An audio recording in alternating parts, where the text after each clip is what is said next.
최근 러시아군의 계속되는 작전 실패 속에 러시아 내부에선 새로운 국면 시작 정황이 포착됐습니다.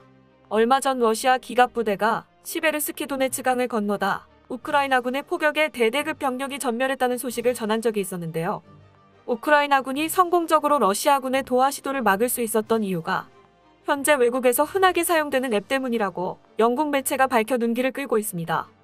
여기에 러시아가 계속되는 실패에서 왜 이런 무모한 공격을 시도했는지 우크라이나 첩보국에서 밝혀냈는데, 현재 푸틴이 어이없는 질병으로 위독한 상태며 이 때문에 러시아 군부들 사이에서 쿠데타 기조가 흐르고 있다고 밝혔는데요.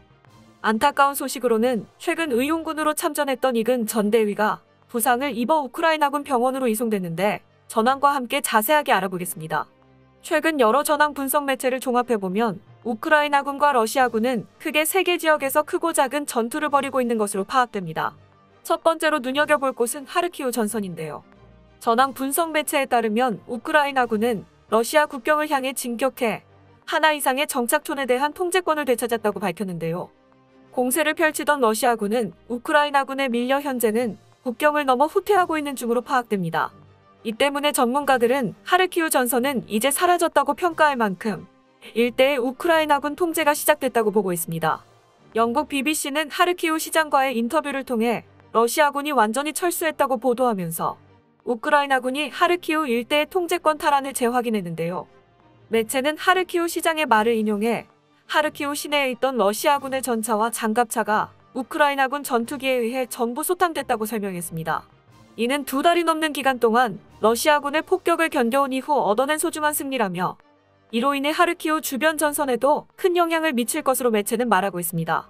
남동부 전선 도네츠크 및 자포리자 지역에서는 러시아군이 아우디우카 부근의 첫 번째 방어선을 돌파했고, 이에 우크라이나군은 근접해서 러시아군의 공세를 방어하고 있는 상황인데요. 러시아군은 마린카와 노보피칼리우카를 점령하려고 여러 차례 시도하였지만 결국 우크라이나군의 뛰어난 수송 능력으로 공세에 실패했습니다.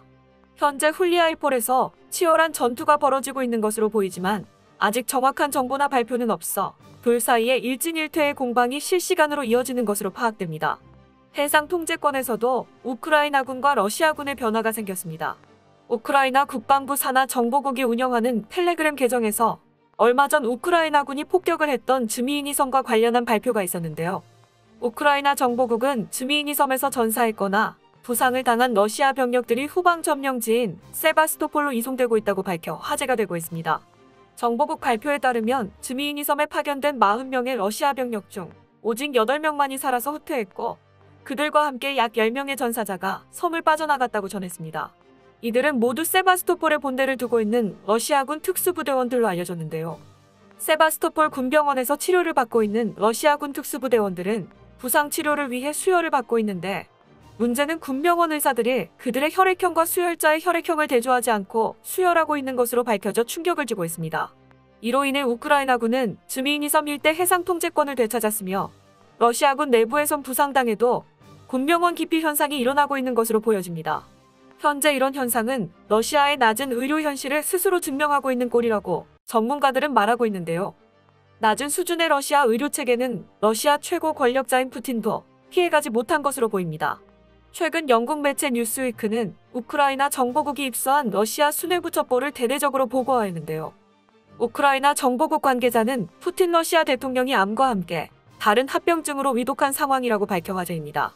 최근 우크라이나 군사정보국장인 키릴로 부다노프 준장은 인터뷰에서 푸틴이 심신적으로나 육체적으로 매우 좋지 않은 상태며 심지어는 위독하다고까지 설명하고 있습니다.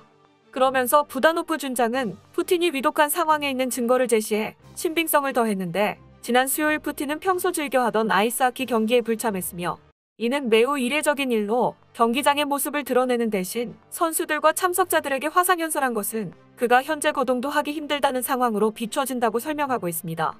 그리고 러시아 최고 권력자를 위독하게 만든 것이 암으로 밝혀진 이유는 푸틴 대통령이 최근 수차례 암과 관련한 수술을 받은 것으로 알려졌는데요.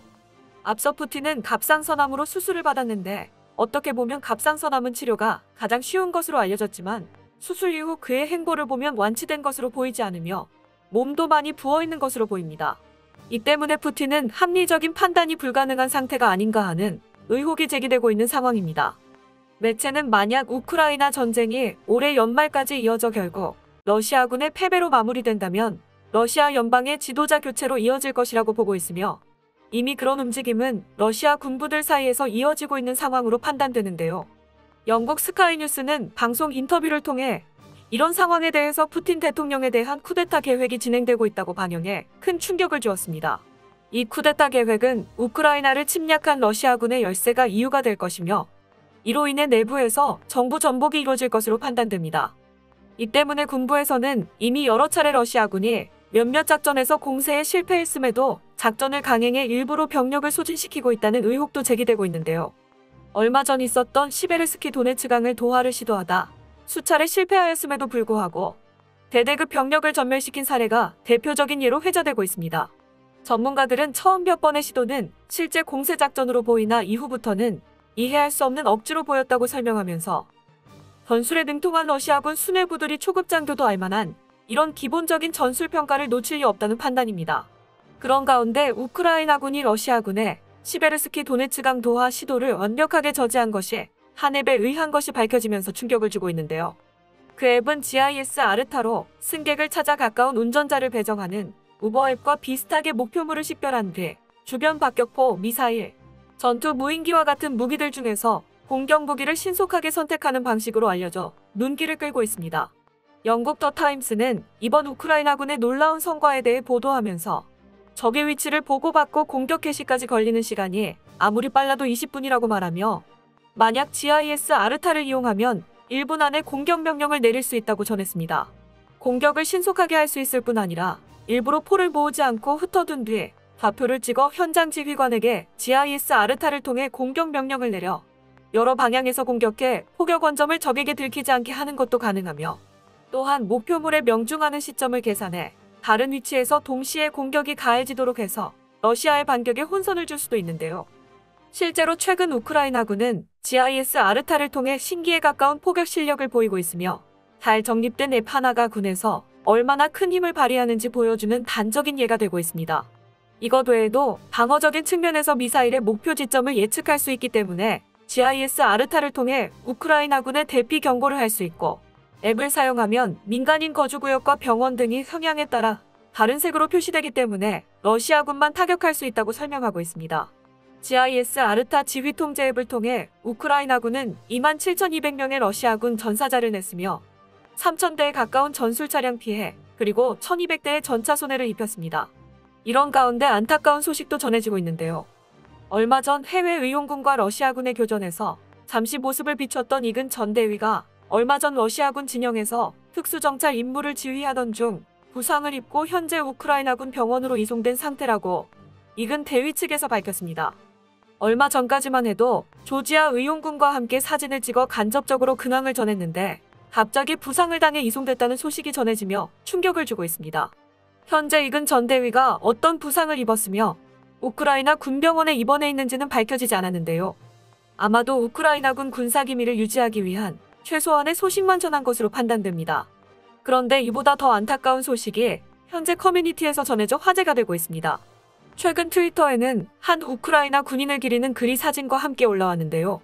이 사진을 본 국내 네티즌들은 얼굴이 많이 익숙함을 느꼈는데 최근 한 방송 예능에서 언급된 우크라이나 군인이었다는 사실을 국내 네티즌들이 밝혀냈습니다.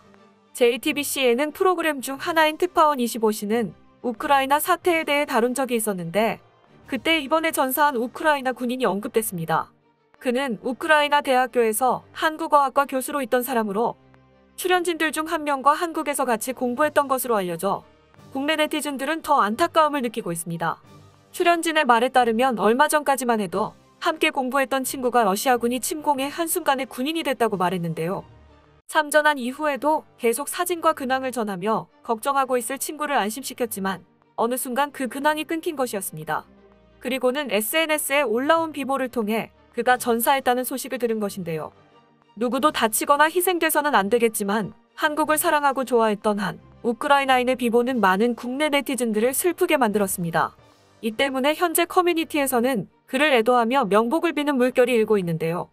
하루빨리 우크라이나의 승리로 전쟁이 끝났으면 하며 우크라이나를 위해 희생된 사람들이 영원히 잊혀지지 않길 바랍니다. 끝까지 시청해주셔서 감사합니다. 도움이 되셨다면 좋아요를, 다른 이야기도 궁금하시면 구독을 눌러주세요.